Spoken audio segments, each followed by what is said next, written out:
Pelajaran Sekolah Sabat, Rabu 27 Agustus 2025, pelajaran yang ke-9 di triwulan yang ketiga. Judul pelajaran Sekolah Sabat kita untuk hari ini adalah Mata Ganti Mata. Bacalah Matius 5 ayat 38 sampai 48.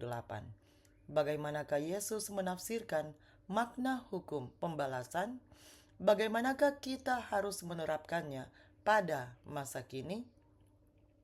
Matius 5 ayat 38 sampai 48.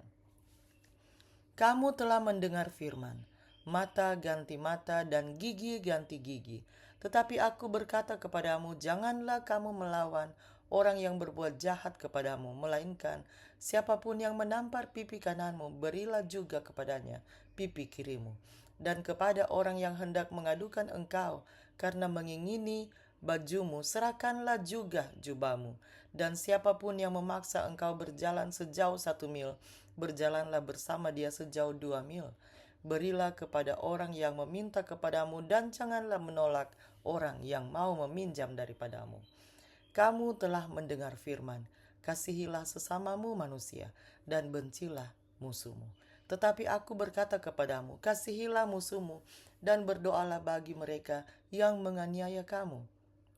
Karena dengan demikianlah kamu menjadi anak-anak Bapamu yang di surga, yang menerbitkan matahari bagi orang yang jahat dan orang yang baik, dan menurunkan hujan bagi orang yang benar dan orang yang tidak benar.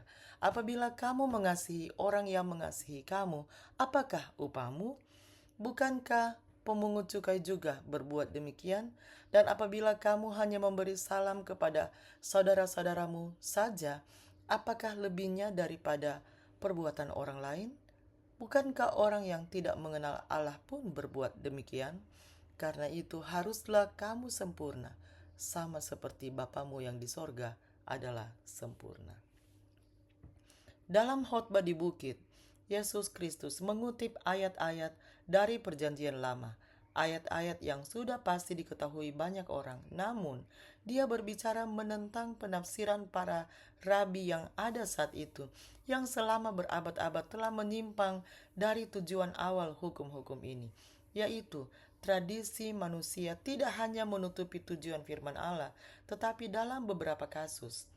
Pikirkan tentang peraturan Sabat dan apa yang telah mereka lakukan terhadap perintah Sabat.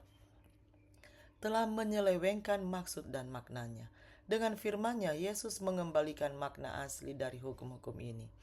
Di atas bukit ucapan bahagia dengan mengarahkan para pendengarnya kembali kepada maksud dan makna asli dari ayat-ayat tersebut, Yesus berusaha untuk memperbaiki beberapa penafsiran yang salah ini.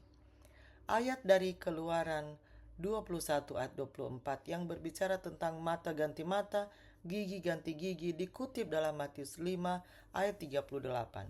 Kamu telah mendengar, tetapi aku berkata kepadamu, dan merujuk pada lex talionis yang disebut hukum pembalasan. Ayat ini juga digunakan di tempat lain dalam Alkitab. Imamat 24 ayat 20, Ulangan 19 ayat 21. Tujuan awal dari undang-undang ini dirumuskan untuk menentang balas dendam pribadi. Hal itu untuk menghentikan perseteruan darah atau pembalasan dendam tanpa investigasi terlebih dahulu. Cedera harus dievaluasi oleh hakim, dan kemudian kompensasi uang yang tepat akan ditetapkan dan dibayarkan. Praktik ini dilakukan untuk menghentikan orang-orang dari main hakim sendiri. Keadilan harus ditegakkan, tetapi harus sesuai dengan hukum Allah.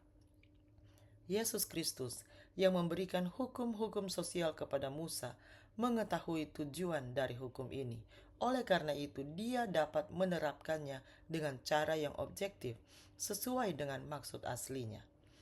Motif dibaliknya adalah untuk membawa keadilan dan rekonsiliasi, serta memulihkan perdamaian. Orang dapat berargumen bahwa dalam arti tertentu keadilan menyiratkan semacam pembalasan dendam.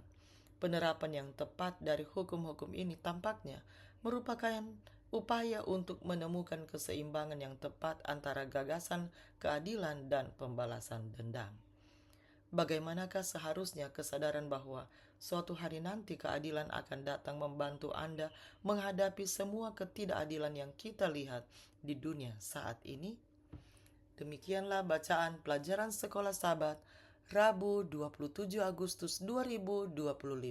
Sampai bertemu di bacaan pelajaran Sekolah Sabat selanjutnya. Tuhan memberkati.